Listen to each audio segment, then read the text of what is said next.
সোমনাথের চক্রান্তে মারাত্মক অ্যাক্সিডেন্টে মৃত্যুর মুখে পূজা, অভিমান ভুলে বাঁচাতে ছুটে এলো মহারাজ।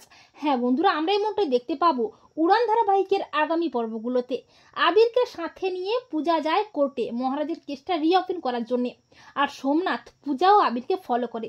এরপর মহারাজ ফ্লট প্রিয়াঙ্কাকে খুঁজতে গিয়ে হঠাৎই কোর্ট চত্বরে পূজা ও আবিরকে দেখে কোর্টে যায়।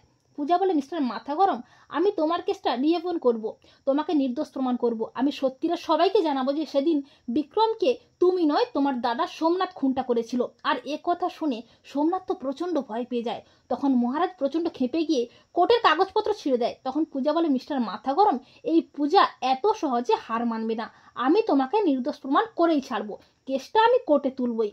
এই বলে পূজা পরদিন আবারও আবিরকে সাথে নিয়ে কোর্টে যাওয়ার জন্য বেরিয়ে পড়ে।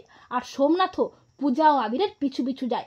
পূজা ও আবিরকে শেষ করতে সোমনাথ আগের থেকেই প্ল্যান করে রাখে। আর মহারাজও পূজার পিছু পিছু যায়।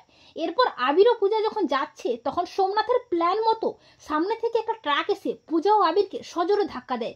পূজা ও আবির দুজনেই অজ্ঞান হয়ে রক্তাক্ত অবস্থায় মাটিতে লুটিয়ে পড়ে। আবিরের সামান্য চোট লাগে, তবে পূজা জ্ঞান হারিয়ে ফেলে। পূজার কন্ডিশন খুবই খারাপ হয়ে যায়। আর মহারাজও ছুটে আসে অভিমান ভুলে। মহারাজ পূজাকে জড়িয়ে ধরে আকুল হয়ে কাঁদতে কাঁদতে বলে, পূজা তুমি আমার জীবনটা ঠিক করতে গিয়ে নিজের জীবনে কি বিপদ ডেকে আনলে। তবে পূজা, তোমার এই মিস্টার মাথা গরম থাকতে তোমার কিচ্ছু হবে না। এরপর তড়িঘড়ি করে পূজা ও আবিরকে হসপিটালে নিয়ে যাওয়া হয়। ডক্টর জানায় পূজার কন্ডিশন খুব একটা ভালো নয়, আইসিইউতে দিতে হবে।